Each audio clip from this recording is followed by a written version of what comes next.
तरीके से बीएसएससी को लेकर लगातार आप लोग जो हैं 2014 से आंदोलन करते थे, जिसमें कुछ अभ्यर्थियों की बहाली होगी, वहीं 1778 अभ्यर्थियों को रोक दिया गया, बहाली उनकी नहीं। 13,120 पदों पे बहाली होनी चाहिए। अब बीएसएससी को जो प्रक्रिया अपनानी है सही तरीके से अपनाएं, लेकिन बीएसएससी ने क्या किया, 11,329 का ही रिजल्ट दिया। तो इसमें टाइपिंग का पोस्ट है, नॉन टाइपिंग है, फिजिकल है, नॉन फिजिकल, सारे पोस्ट मिक्स हैं। तो अब ये 1778 अभ्यर्थियों के साथ ये तो अन्याय हो गया। अब इनका किस तरह से बाहर किया गया बीएसएससी को स्पष्ट करना चाहिए। तो नहीं कि सभी टाइपिंग में फेल हो गए होंगे या फिजिकल में सभी फेल होंगे। आपने फिजिकल का मौका भी सभी को नहीं दिया। जिन लोगों ने फिजिकल के लिए पद प्राथमिकता में दूसरा, तीसरा या चौथा नंबर पे दिया, तो उसको आपने बुलाया नहीं। आपने तो मार्क्स के आधार पे बुला लिया। जिनका ज़्यादा मार्क्स था उन्हीं को बुलाया फिजिकल में, उन्हीं को टाइपिंग में।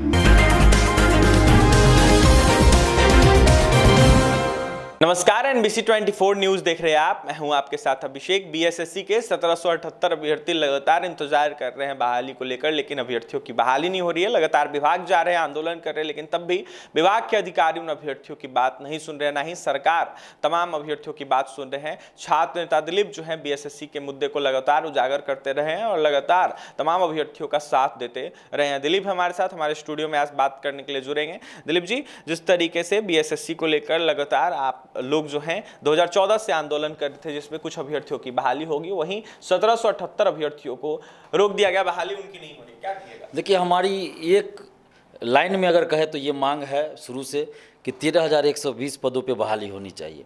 अब बीएसएससी को जो प्रक्रिया अपनानी है सही तरीके से अपनाएं, लेकिन बीएसएससी ने क्या किया, 11,329 का ही रिजल्ट दिया।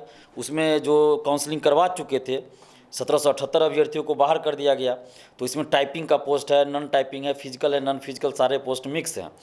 तो अब ये 1778 अभ्यर्थियों के साथ ये तो अन्याय हो गया। अब इनका किस तरह से बाहर किया गया बीएसएससी को स्पष्ट करना चाहिए। आपको इसमें से सभी तो अयोग्य नहीं होंगे। ऐसा तो नहीं कि सभी टाइपिंग में फेल हो गए होंगे या फिजिकल में सभी फेल होंगे। आपने फिजिकल का मौका भी सभी को नहीं दिया। जिन लोगों ने फिजिकल के लिए पद प्राथमिकता में दूसरा, तीसरा या चौथा नंबर पे दिया, तो उसको आपने बुलाया नहीं। आपने तो मार्क्स के आधार पे बुला लिया। जिनका ज़्यादा मार्क्स था उन्हीं को बुलाया फिजिकल में, उन्हीं को टाइपिंग में। तो ये प्रक्रिया इनकी गलत है। तो इसलिए हम ये मांग करते हैं बीएसएससी से और सरकार से कि आप 1778 अभ्यर्थियों के साथ न्याय कीजिए और इस देखिए कि क्यों आपने बाहर किया। और जो भी इसमें 1778 के साथ न्याय होना चाहिए और मेरिट में अगर ये शामिल हो सकते तो कीजिए, और होना भी चाहिए। जब आपने काउंसलिंग करवाया इनका, तो जाहिर सी बात है मार्क्स ज़्यादा था तो आपने काउंसलिंग करवाया ना। और 1757 सीट खाली है, सबसे बड़ी बात की सीट खाली है। तो इनको 600 के आसपास तो फिजिकल का सीट खाली है। तो इनको न्याय करना चाहिए और स्पष्ट करना चाहिए कि क्या वो बीएसएससी कर रही है। सरकार को भी इस पर दिशा निर्देश देना चाहिए। और मैं ये कह रहा हूँ कि सीट भरना चाहिए 13,120। किसी का अगर मार्क्स कम होगा, अगर मान लीजिए कोई टाइपिंग में फेल होगा, तो टाइपिंग वाला पोस्ट तो नहीं मिलेगा उसको, भले काउंसलिंग करवा ले। ये तो सब जान रहे हैं ना। भले हम काउंसलिंग करवा ही लेंगे, लेकिन अगर टाइपिंग का पोस्ट खाली है और टाइपिंग में हम फेल हैं, तो टाइपिंग का पोस्ट हमको नहीं मिल सकता, भले वो सीट खाली रह जाए। फिजिकल में उसी तरह अगर हम फिजिकल फेल कर गए तो फिजिकल का सीट खाली रहते हुए भी हम नहीं जा सकते फिजिकल के पोस्ट पर। ये तो सभी जान रहे हैं।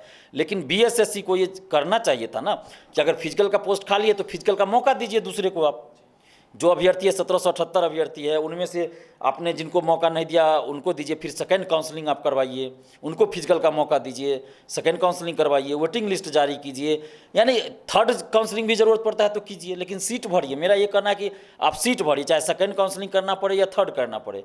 आप 13,120 पदों को भर दीजिए। हम लोग यही मांग कर रहे हैं। लगातार तेजस्वी यादव कह रहे हैं कि हम रोजगार बिहार में दे रहे हैं। उनका यह साफ कहना है कि जो बहाली है वो लगातार हम कर रहे हैं और केंद्र सरकार हमको फॉलो कर। देखिए, अब ये तो राजनीतिक बयान दे रहे होंगे। जो भी देश हर कोई बोलता है, चाहे नरेंद्र मोदी जी हो, तेजस्वी यादव जी हो, सुशील मोदी हो या नीतीश जी हो, सब कोई अपना बोलते हैं। उन पर हम नहीं ज़्यादा टिप्पणी करेंगे, लेकिन हम यही कहेंगे, तेजस्वी यादव जी से भी हम यही आग्रह करेंगे कि आप शिक्षा रोजगार की बात करते हैं, अच्छी बात है, करना भी चाहिए। तो कम से कम ये बीएसएससी जो 2014 की वैकेंसी है, इसको सीट भरवा दीजिए कि 13,120 पद पे बहाली पूरा हो जाए। तो ये और वेटिंग लिस्ट का भी हम मांग इसलिए कर रहे हैं कि बहुत सारे लोग ज्वाइन नहीं कर रहे हैं। अभी बहुत सारे लोगों को ज्वाइन भी नहीं करा गया, और ज्वाइन करने के बाद भी बहुत लोग इस्तीफा दे देंगे जिनका बीपीएससी में या कहीं और हो जाएगा। और बहुत लोग ज्वाइन भी नहीं कर रहे हैं क्योंकि उनका कहीं और सिलेक्शन हो गया। तो वेटिंग लिस्ट भी बीएसएससी जारी करे और इस पर तेजस्वी यादव जी को आगे बढ़ के एक्शन लेना चाहिए, क्योंकि बहुत बार छात्र भी वहाँ गए हैं तेजस्वी जी के आवास पे।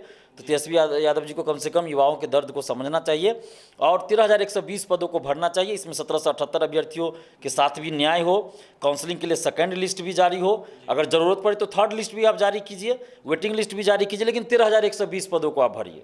बिल्कुल 13,120 पदों को भरिए, तमाम अभ्यर्थियों की बहाली कीजिए। जिस तरीके से बहाली निकाली गई थी 2014 की जो वैकेंसी है वो है, और जिसमें कुछ ही अभ्यर्थियों की बहाली हुई है और कहीं ना कहीं 1778 अभ्यर्थी रह गए। तमाम अभ्यर्थियों की जो है उम्र पार हो गई है। वहीं 1778 अभ्यर्थियों के साथ अन्याय न करे सरकार, जल्द से जल्द बहाली कर दे। फिलहाल क्या कुछ कह रहे थे छात्र नेता दिलीप, आपने सुना है, तमाम बातें जो है आपने सुनी है। लगातार जो है छात्र हित का जो मुद्दा है वो उठाते हैं, वहीं BSSC के अभ्यर्थियों के साथ लगातार तत्पर रहते हैं, खड़े रहते हैं। फिलहाल और भी तमाम खबरों के लिए बने रहें NBC 24 के साथ। हमारे चैनल को सब्सक्राइब करें, पेज को लाइक करें। बहुत बहुत धन्यवाद।